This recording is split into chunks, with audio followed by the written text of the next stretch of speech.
Welcome back to Chef Nate's table. Alright, today we're going to do my favorite mac and cheese ever.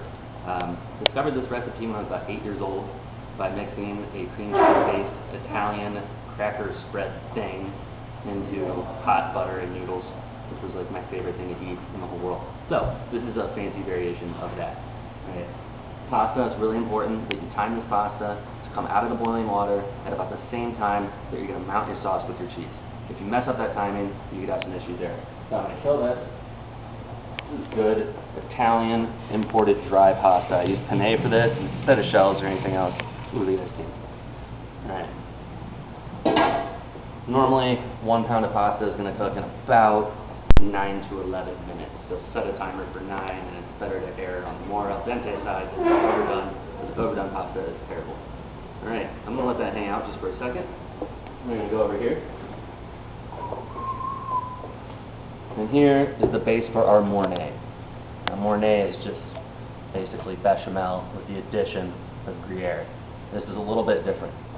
What you're going to start with is 1 tablespoon of butter, 1 very large shallot, sliced very fine, and about 3 cloves of garlic sliced very fine. That all gets caramelized in here lightly. It takes about 10-15 minutes. And then we're going to add a little bit of cream and a little bit of milk. I did exactly 1 cup heavy cream and about a half a cup whole milk. I also reserved a little whole milk over here in case I want to thin my sauce out. So the fun part, this is the mounting a cheese. Okay, Boursin cheese comes in a 5.2 ounce portion. You make a couple different flavors. They have a cracked pepper. This one happens to be garlic and chive. This is my absolute favorite for this. All right. So far there's no salt or any seasoning in here. Don't worry about that until the end. So I'm going to add in our Boursin. And I'm just going to slowly stir this in, and you want to definitely keep it moving. Okay? The whole name of the game here is not to separate this. The next cheese we're going to add in is one of my all-time favorites, which is Vermont white cheddar. I also love the New York white cheddars too. The thing about white cheddar mac and cheese is they're really, really easy to separate. So you don't want to just throw them into this mixture without having some kind of binder. A lot of chefs will actually use a little bit of Velveeta because of how stable it is. Okay, and then add in a cheese that's a little more fragile, that's a little easier to break when it comes in contact with heat and it's not stirred in properly. So, this Boursin is extremely stable. This is the only mac and cheese I've ever been able to reheat with a little bit of milk and have it come back together. So that's pretty cool. Alright, this Boursin's almost completely melted in there. You see how it changes viscosity? It comes really, really nice and thick now.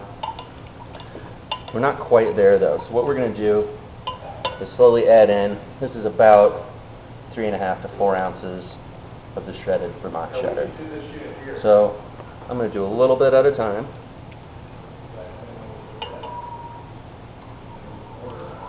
Alright. Look at that. Starting to come together very nicely. I'm going to go ahead and finish that off. Beautiful. Okay, I'm going to put this back on the heat just for about 30 seconds, just on low. Finish melting this cheese, and then we're going to add our pasta.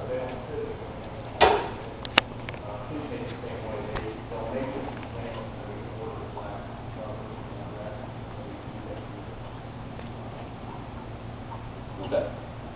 Perfect.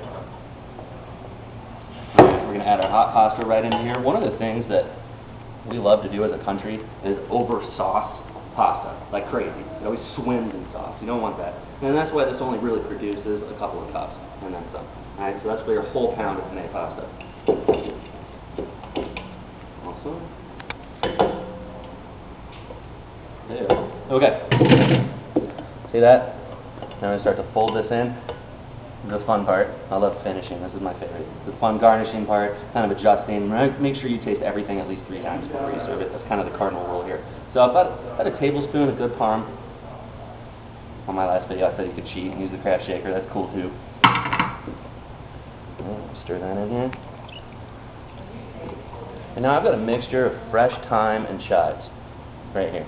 I grow this stuff. It's doing pretty well right now, but as the nights start getting colder, it's not going to, so I'm trying to use it all up. You can go heavy-handed on it if you like. I mean, it just depends on how much you love these herbs. Chive's one of my favorite smells of all time. Remember, all herbs taste bitter. So if you overdo it, you're just adding a bitter taste. It's the smells that make them all definitely unique and interesting. Okay? Tiniest pinch of salt. You always want to make sure that you heavily salt your pasta water. Kind of one of those things. Used to work for a chef that said salty like the sea. Alright. Get this all mixed up. I'm going to add a little more Travertine there. A little bit more. So total it's about, say, 3.5 tablespoons or so. Alright, get in there and check that out. That is beautiful. And this sauce will not separate. Alright? Find a fun vessel for your mac and cheese. I like this kind of stuff. Something like you put a French onion soup in or something. You don't need to do a huge heaping portion of this. Alright.